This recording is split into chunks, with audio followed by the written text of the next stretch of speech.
Je viens devant vous dans le nom de notre Seigneur Jésus. Mon message, vous le comprendrez, concerne les membres du corps du Christ. Pour bénéficier de toutes les clés que je vais déployer sur cette chaîne, vous aurez pour condition d'être enfant de Dieu. Parce que c'est avec le Saint-Esprit que les codes de ces enseignements vous seront révélés. C'est avec le Saint-Esprit que vous allez pouvoir les mettre en pratique. Celui qui n'a pas le Saint-Esprit ne pourra pas prendre les choses que je vais donner, que j'ai eues par révélation de la part de Dieu.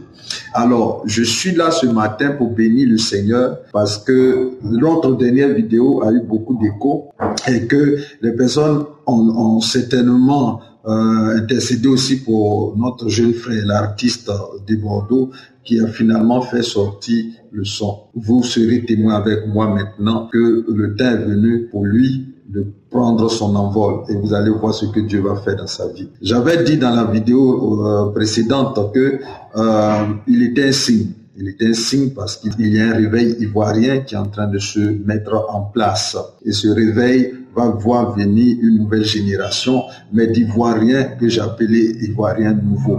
Vous savez, lorsque l'ancien président, paix à son âme, le président Bédier, avait initié l'idée de l'ivoirité, ce n'était pas fortuit, c'était inspiré de Dieu.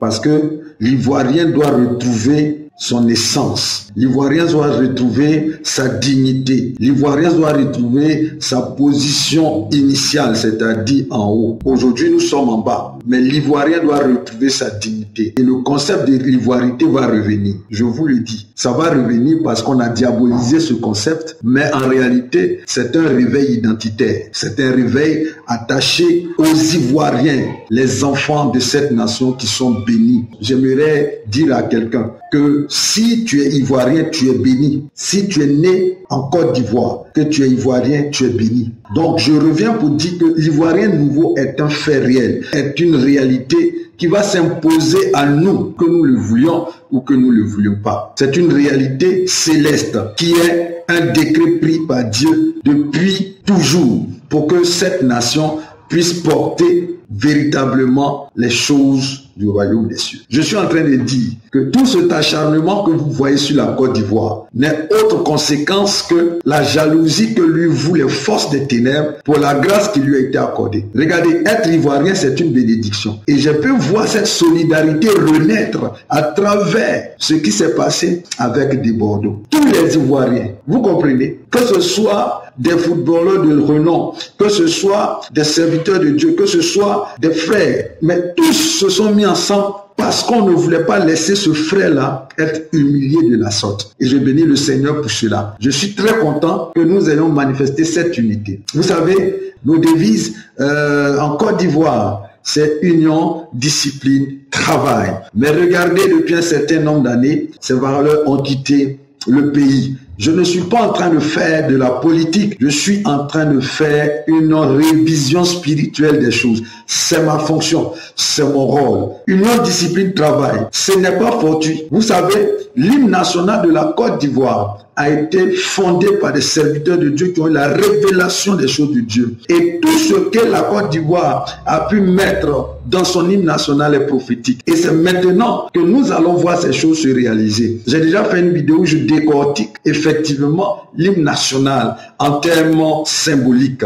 Ce matin, si je viens devant vous, par la grâce de Dieu, c'est pour dire aux Ivoiriens, l'heure est venue pour vous de vous lever et de briller. Nous sommes la nation phare, nous sommes la nation lumière, nous sommes la nation qui a été élue, la deuxième Israël. Regardez, quoi qu'il advienne, la Côte d'Ivoire reste debout par ses enfants. Union, discipline, travail, l'unité a été bafouée. Voilà pourquoi nous avons perdu nos ressources. Voilà pourquoi nous avons perdu notre repère. Il n'y a pas d'unité. Vous comprenez? L'ennemi sait ce qu'il doit faire pour nous diviser. Et c'est ce qu'il fait et c'est ce qu'il fait bien. Que ce soit dans l'église, que ce soit dehors. Mais aujourd'hui, on met les communautés comme on appelle un conflit. Vous pensez que c'est fortuit. Jésus a énuméré un fait. Il a énuméré un fait. Lorsqu'on l'a traité de Belzébuth, il dit une maison divisée contre elle-même ne peut pas subsister. Et l'ennemi le sait bien. C'est un des principes qu'il utilise d'ailleurs. Diviser pour régner. Parce que tant que nous étions unis, nous étions très forts. Nous étions l'éléphant d'Afrique. Nous étions la boucle du cacao. Nous étions toutes ces choses avant que l'on ne vienne mettre une suspicion dans le cœur des uns et des autres. Le nord, le sud, l'est et l'ouest, ces choses-là n'étaient pas en Côte d'Ivoire. Ça a été un prétexte pour eux de détruire les enfants de Côte d'Ivoire. Mais par la grâce de Dieu, il y a un temps pour tout. Il y a un temps pour être divisé, il y a un temps pour se réunir. Et cette unité ne viendra que lorsque le cœur de l'Ivoirien sera visité par la grâce de Dieu et par l'esprit de la consolation. Je le dis à votre entendement, comprenez-le clairement, nous sommes bénis, alléluia, mais nous ne manifestons pas la bénédiction. La discipline a quitté le pays. Personne n'est discipliné dans cette nation. Là où il n'y a pas de discipline, il y a désordre. Et là où il y a désordre, c'est là que Satan règne. Parce que nous, l'Éternel, notre Dieu, est le Dieu de l'ordre. C'est pourquoi la Côte d'Ivoire est obligée d'opérer dans l'ordre, dans l'organisation, dans les choses qui sont établies sur la base de la loi. Mais quand il y a la loi qui n'est pas égalitaire et qu'il y a une loi qui est pour certaines catégories et qui n'est pas pour d'autres,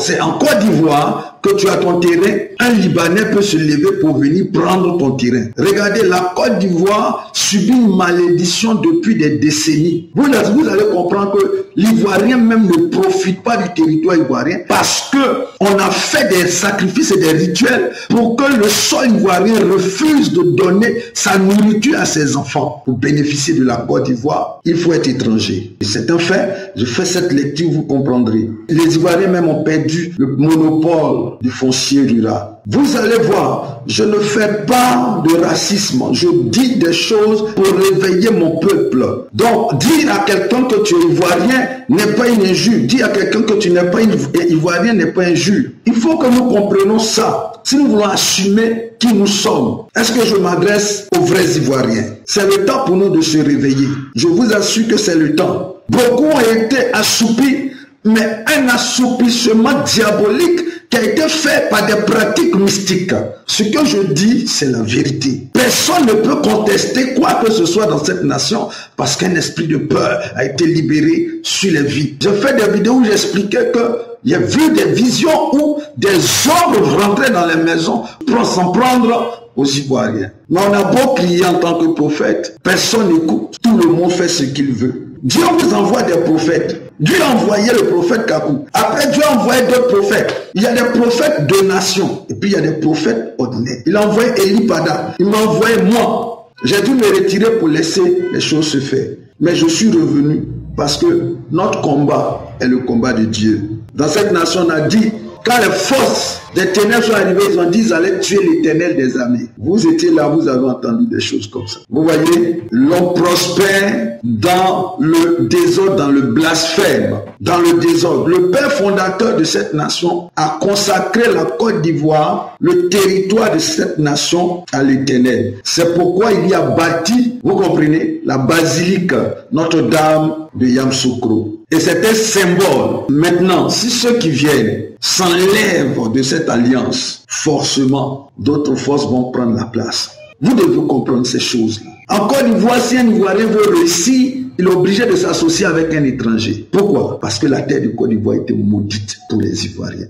Soit il quitte le sol ivoirien, il s'en va ailleurs, il peut prospérer là-bas. Mais tant qu'il est sur la Côte d'Ivoire, tant qu'il est sur le territoire de la Côte d'Ivoire, il ne peut pas atteindre le niveau de prospérité. Soit il rentre dans une loge, il rentre dans un groupe occulte. À partir de ce moment, il peut prospérer. Mais il est difficile pour un Ivoirien qui n'est pas dans ces choses-là de s'en sortir. Pourquoi? Parce que des personnes nuitamment chaque jour s'élèvent pour déclarer des malédictions sur la Côte d'Ivoire et offrir des sacrifices. Depuis un certain nombre d'années, vous avez constaté que l'occultisme a pris de la verdure dans cette nation. Les choses qui étaient censées être ésotériques, maintenant on les met au grand jour. Vous allez à des carrefours, vous allez voir des pancartes de rose croix amok. Maintenant, les choses sont visibles. Vous allez voir des gens de la franc-maçonnerie, des féticheurs qui viennent faire des publicités sur Facebook, des occultistes, des personnes qui font des commerces ritueliques.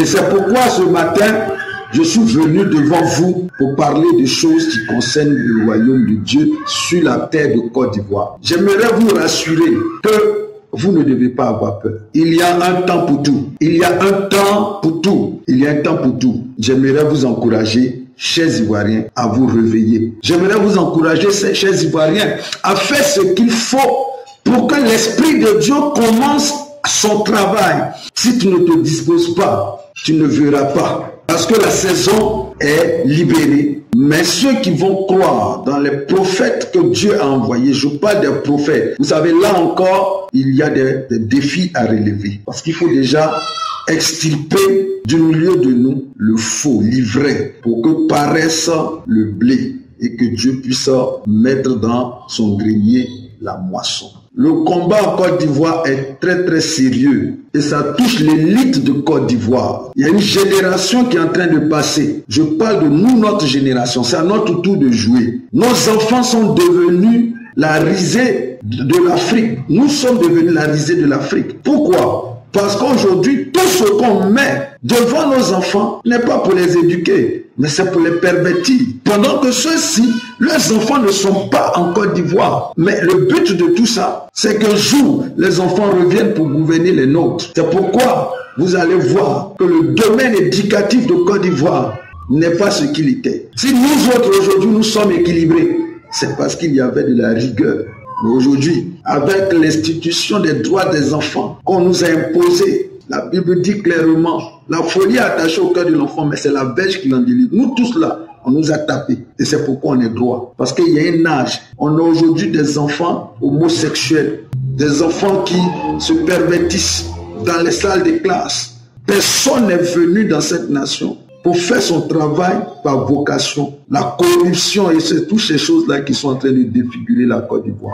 Je suis un Ivoirien, je suis panafricain, je suis serviteur de Jéhovah, je suis serviteur de Jésus. Donc je dis ces choses à votre attention pour que chacun de vous puisse prendre la mesure de la chose et commencer à se mettre au travail. C'est une vidéo pour vous faire prendre conscience des choses qui se passent. Afin que dans les prochains jours, lorsque je vais commencer à parler, si toi tu te trouves dans cette situation où tu vois un blocage permanent dans ta vie, que mon Dieu se lève pour te délivrer. Que le Dieu de Côte d'Ivoire se lève pour te délivrer. Parce que c'est nous qui donnons la force aux divinités. Une divinité n'a de force que lorsqu'il y a des adeptes.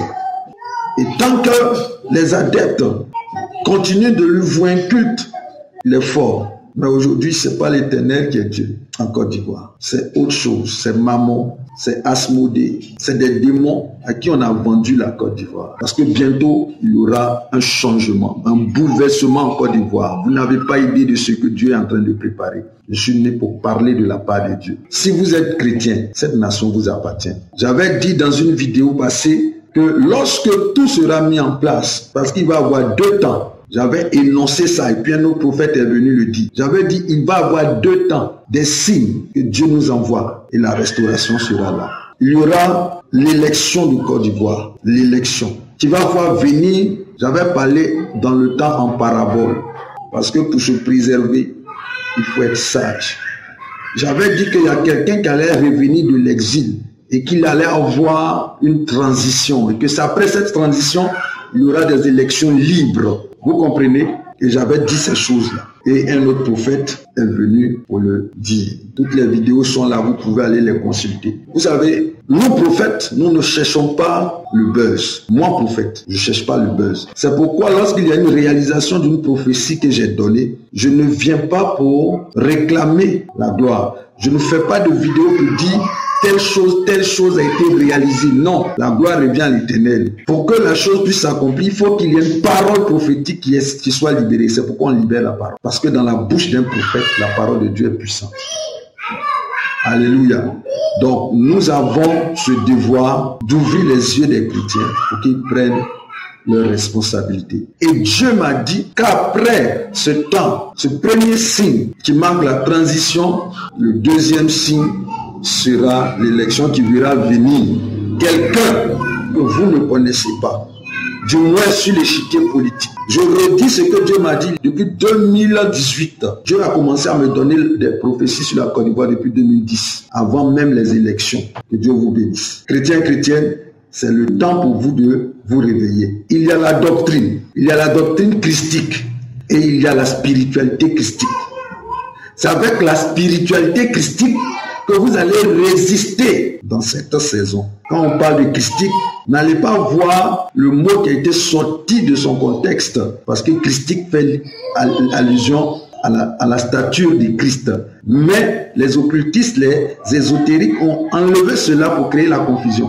Nous sommes venus pour remettre le mot dans son bon sens, pour qu'il puisse jouer son rôle. Que Dieu te bénisse, que Dieu te bénisse. Je fais cette vidéo pour soulever un réveil.